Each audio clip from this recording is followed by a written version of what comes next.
Então, vamos lá. Então, vamos aguardar aí o toque de sirene.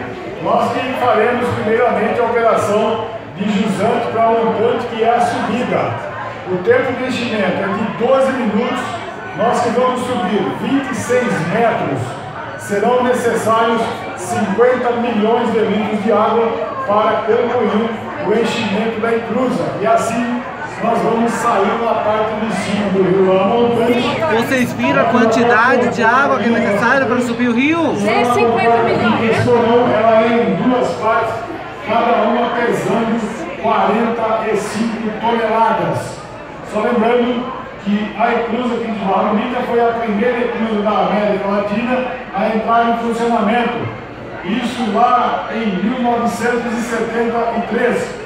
Para que os senhores tenham noção, né, e para comparar o tempo aí de operação, hoje, o que nós fazemos em 12 minutos aí, que é o enchimento, isso aqui no início levava 40 minutos para encher e 40 para esvaziar. Né? E agora hoje a gente faz aí com 25 minutos nas duas operações, praticamente aí a metade do tempo de uma operação.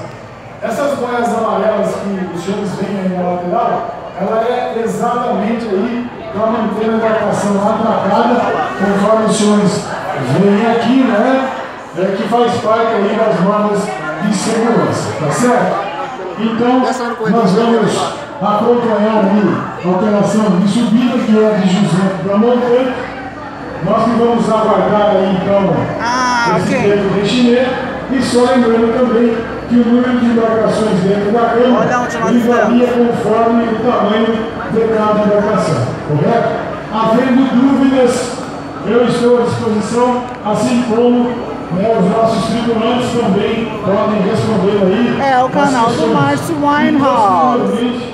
Caso alguém queira ver ou rever essa operação, é só entrar no site lá do Chumuri e ver lá o filme que tem, tá certo?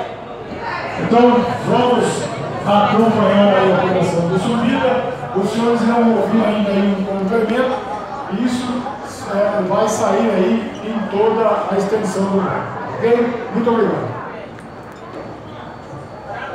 Chega o doce, Fabiano.